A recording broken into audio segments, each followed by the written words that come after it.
Hi, thanks for joining me today. I'm going to be running some BPM bullets per minute, and the category is any percent Herfjötur Hellish.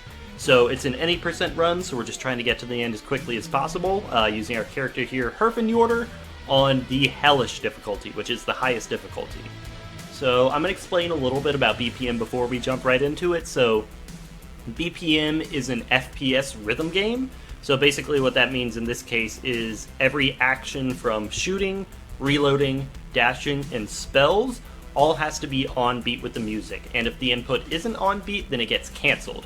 So say if I'm like trying to dodge a projectile and I go to dash, but my dash input is off beat, then I'm probably going to get hit because that dash is going to get canceled. BPM is also a roguelike, so RNG is going to play a big factor, but with all that out of the way, I'm just going to go ahead and get started for us. So, 3, 2, 1, go. Okay, we're starting here in Asgard 1. BPM has 4 worlds with 2 levels each. That's 8 levels in total. The way you progress from one level to another is you have to defeat a boss. So typically, we're just going to be looking to find the bosses as quickly as possible. That's true for every single level except actually Asgard 1. Asgard 1 has a little secret called, well, not a secret, but a secondary exit called the Crypts, which we need a key to get into. And basically the Crypts is just a secondary exit that you don't have to defeat a boss to go through. Like I said, you just need the key. And, oh, nice. And also the Crypts have some really nice loot, so we like to try and take the Crypts if we can. You see there, I just defeated a mini-boss and got a key. So now if we... Oh, and we got a bank! Nice! But yeah, so we're going to be looking to see if we can find the Crypts. It's going to be marked by a staircase on the mini-map.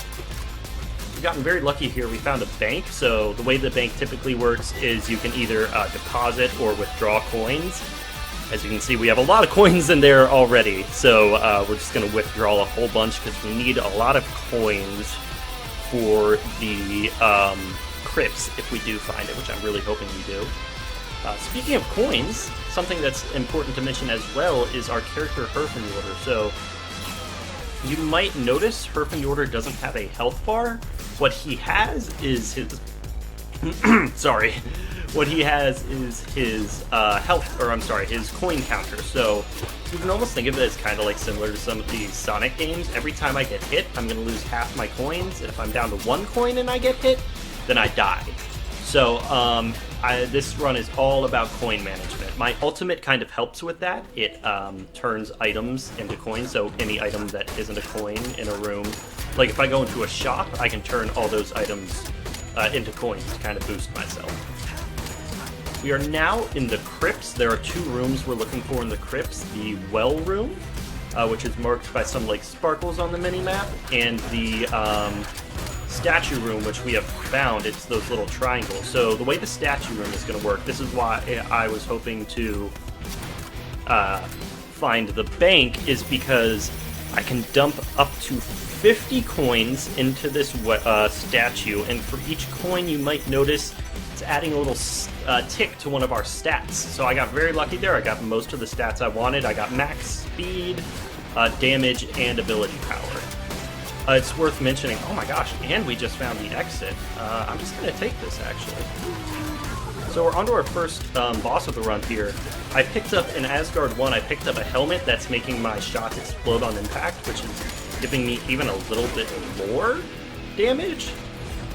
And just like that, we're going to be on to Vanaheim. We're on great pace now. We actually have a very good build. Oh, and we have found the boss room right away. So most of the time loss in BPM comes from RNG in the way of like trying to find the boss rooms. They can both spawn really far away, and because you don't know the map before you spawn in, it can take a while to find it. But we were able to find the boss room already, so we're on to our second boss here, Viet. He's the first boss of Vanaheim. Herfjötur has a lot of range, so we're just kind of trying to keep our distance from him. There we go, and we used our spell there, our primary spell, Snipe, to take him out.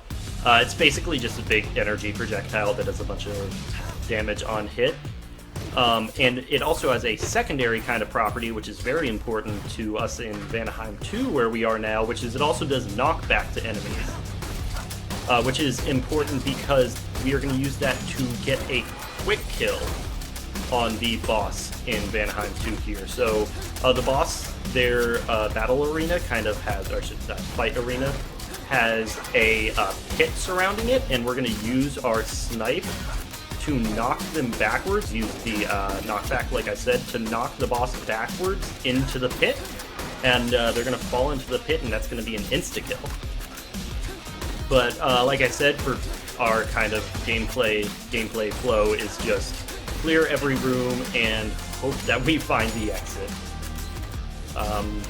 For every level we progress, more and more rooms can spawn, so like we probably wouldn't have seen this many rooms in Asgard 1. I'm not shooting this guy in the middle quite yet because he's going to spawn a bunch more of these flies. I should mention another one of the items we picked up is the cleaving shield. What the cleaving shield does is it kind of does like almost... Ooh, I'm not... Oh, that's hard. I'm going to come back and give that. We just picked up what is the most powerful spell damage-wise in the game. It's Burning Coin. The way it works is you throw a coin, and you actually use a coin from your inventory, which is obviously very risky. On Herfjötur, I'm going to get the quick kill here. Oh, that didn't quite line it up correctly. I went more straight into the air. Okay, there we go. I was able to line it up correctly that time. I'm going to pass on the Burning Coin. Just for marathon safety, it's not really all that safe. Because, like I said, I basically have to expend some of my health to do that, so it's not quite worth it. But we're on very good pace right now. We're doing a lot of damage. We got some really good RNG to start, so we're now on Starfelheim, which is our 3rd level.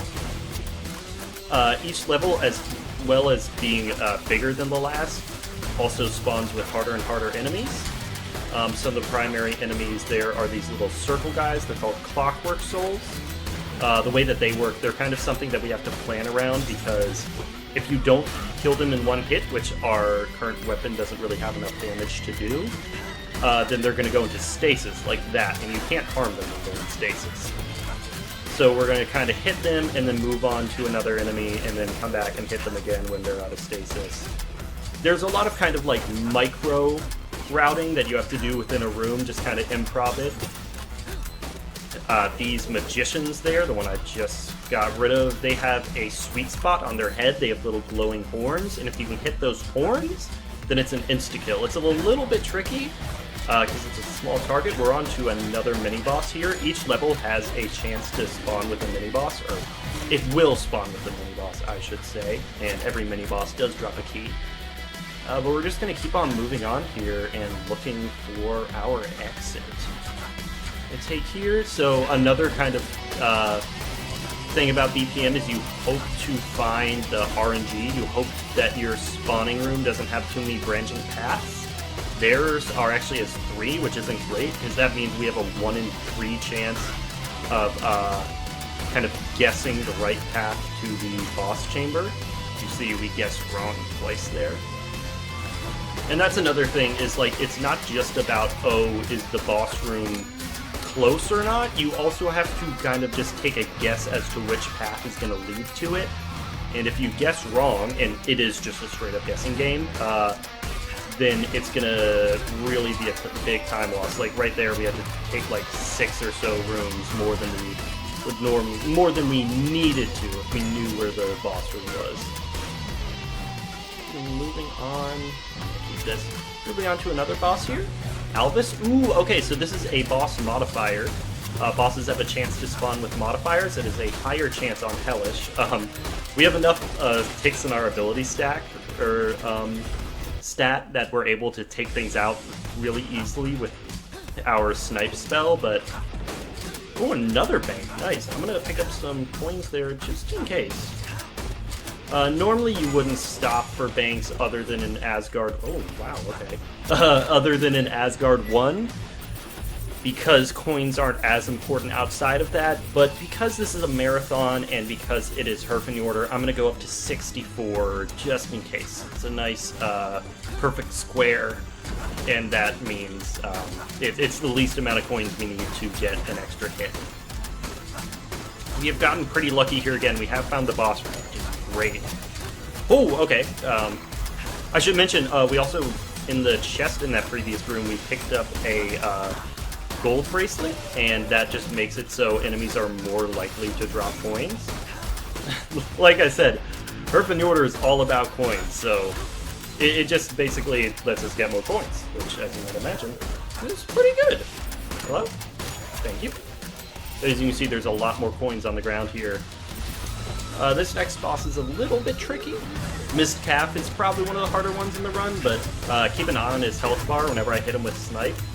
You can see we're just doing huge chunks every single time. Going through. Herfjötur's primary weapon is pretty good for early game, but it can kind of fall off towards late game because he has a very long reload animation, but we have been lucky enough to find a lot of clip upgrades, so we're not having to reload too much. And we obviously also got a lot of damage from the... Oh my gosh, we found the exit already! Helheim, we're on to the last world here, Helheim, and it can be an absolute nightmare because there can be a lot of rooms. But we have found the exit already, which is super lucky.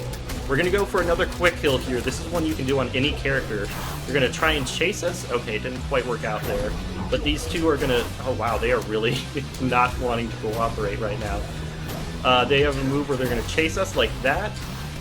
I'm going to stall here on the edge. Okay, it didn't quite work out how I would have hoped, but it's alright. But yeah, it's harder when we have the cloned modifier because there's two. So you have to kind of trick two of them into falling off the ledge with you. But we got one of them. Sorry, I just accidentally burned my ultimate.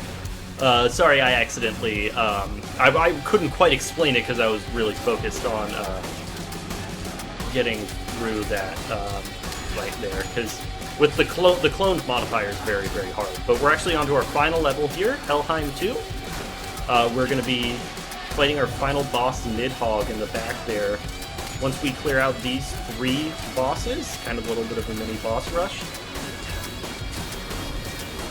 we're going to be on to Nidhogg, which we are right now, or not. Thank you. This coin, just in case, and we're on to Nidhogg. So, this is where those, you might remember I have the percentage damage boosts. They are really coming in handy here. As you can see, each shot is doing a big chunk of Nidhogg's health bar. That is because of those damage boots. You can actually always pick them up. There's always a chance in Helheim 2 to pick them up. I'm just waiting for my snipe to come back online.